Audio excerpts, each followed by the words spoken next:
Houston Rockets, obviously. Interesting team, man. An interesting young team. George, Yeah. Ime Udoka is supposed to be coach of the year. We'll talk about that in a little bit.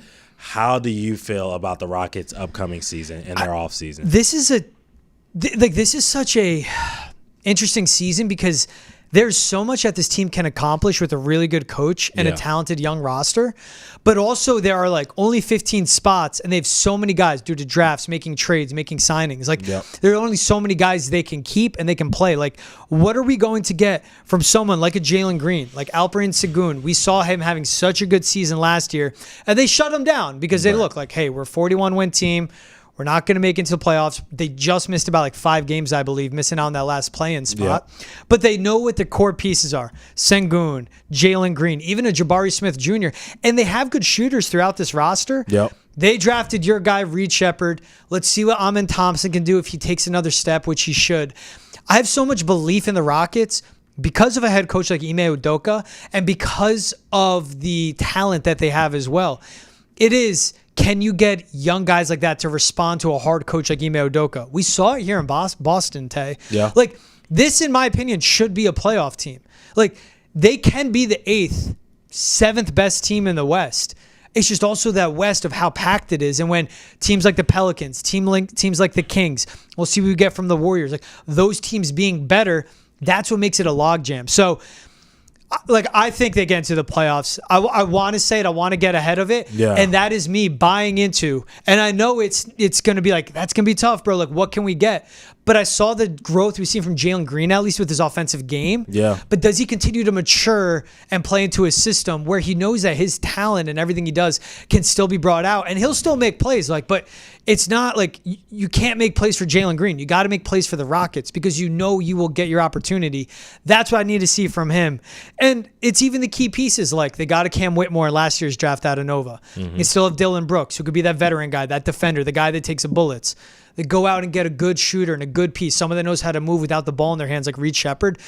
It's a lot that comes together, and it's just so many names. Like, end of the day, Tay, I don't know who their 7 guys are going to be, but at least they have those options. Yeah. You know, like, it doesn't have to be the 6th and 7th and 8th best player comes out of nowhere to be like, oh, it was Cam Whitmore. Word. That's a guy with talent and a base to build from, you know? Yeah.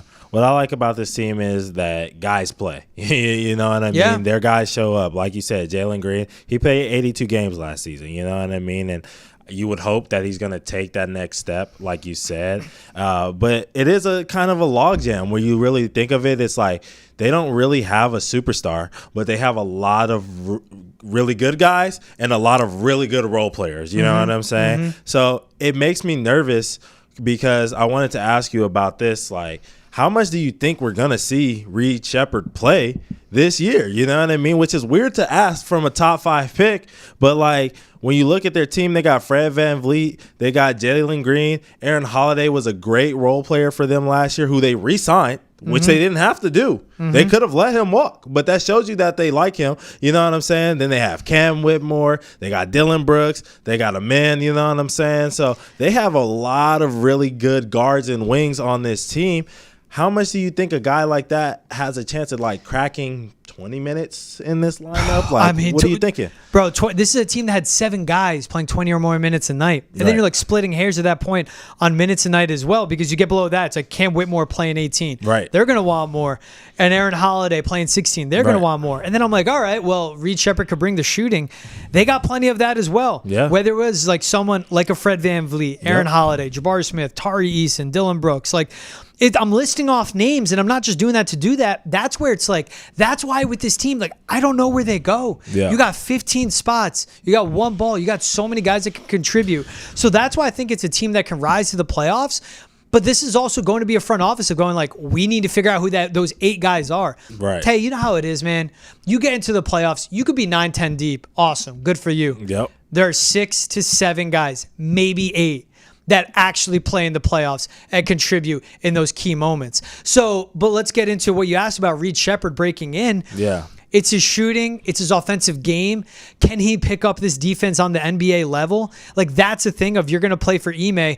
And do they find a way to hide him as well? Yeah.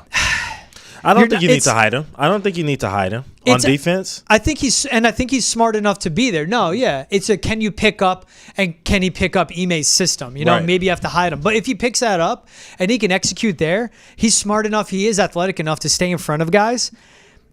Who do you take off in this? That's what I don't know. It's tough. Of all these minutes, all these points they play.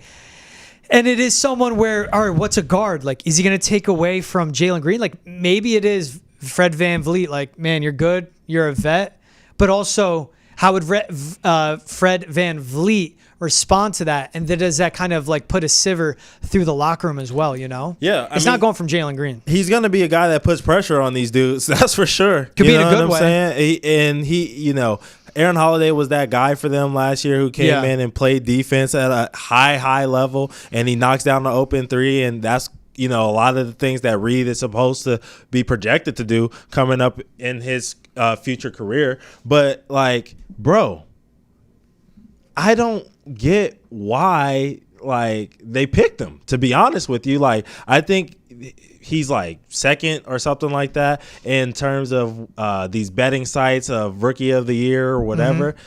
But it's just why is Reed Shepard competing for minutes? I think he's the most talented rookie right now. You think he's the most NBA ready rookie? He's the most NBA ready rookie right now. Yeah. So the fact that he's gonna have to sit behind a small guard and Fred VanVleet and a budding star maybe with Jalen Green is just kind of crazy. And they're not going to put out a 3-guard lineup, and Dillon Brooks has to play. He's their identity right now. You know what I mean?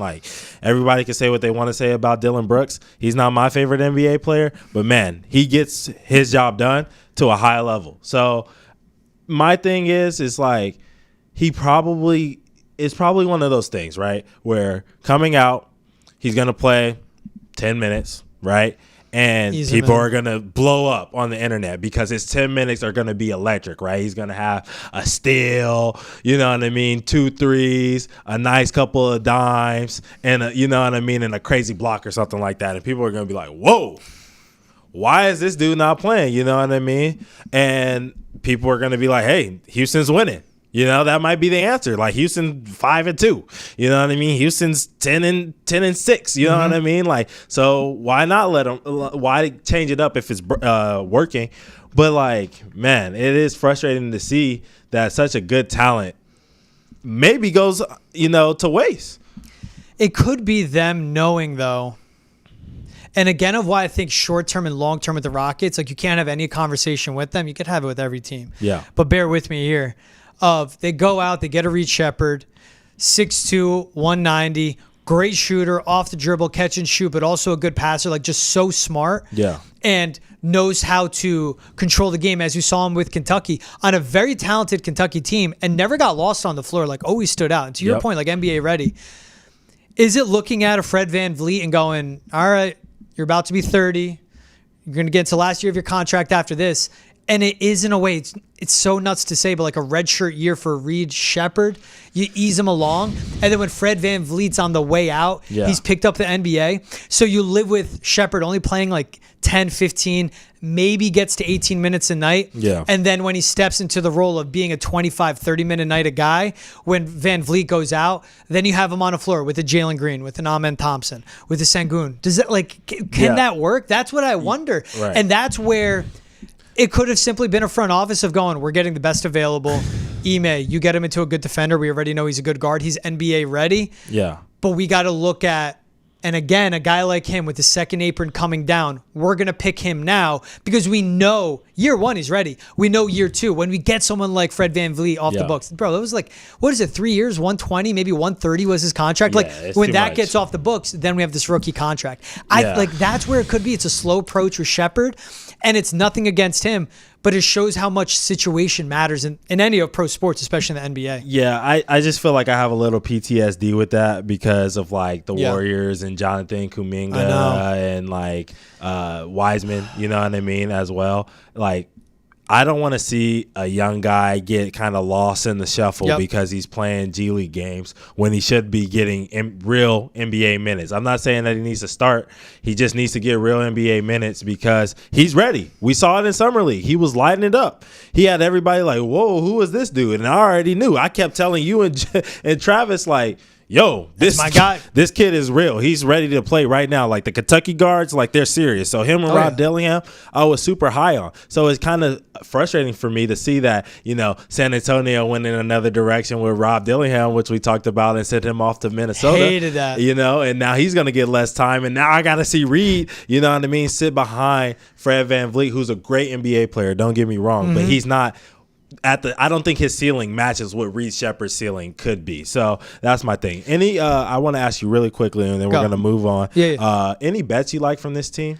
I do like them to get into the playoffs and shop around and find a number. But again, we're talking ceilings now. We're talking for teams. Yeah, their ceiling is a playoff. And I just go back to him watching what Ime Udoka dealt with. Yeah. His last season here in Boston before he ran himself out of town. He's the reason he didn't win an NBA title. He's the reason he's not still in Boston. Yeah. But that was such a tumultuous season by the Celtics where they could never get it right. And then you saw a click at the end of the year. You saw a click really after New Year's. Yep. And then get into the playoffs and play that winning type of basketball.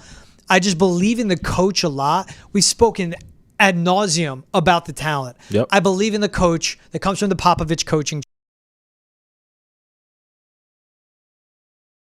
This is around the league, and I saw what he did up close with Boston. Yep. Get him to Houston because of Ime. I like that bet for them to be a playoff team. Sure, I might be rolling into it if they get into the playoffs, and you mentioned it, like Ime Udoka, Coach of the Year. I didn't see what the number is on that. What are the odds? Is he the favorite to win Coach of the Year? He is. It's plus 850, tied with Coach Tibbs. So, yes, he is the betting favorite. So the narrative of the Knicks would be what gets Tibbs that job. Mm-hmm.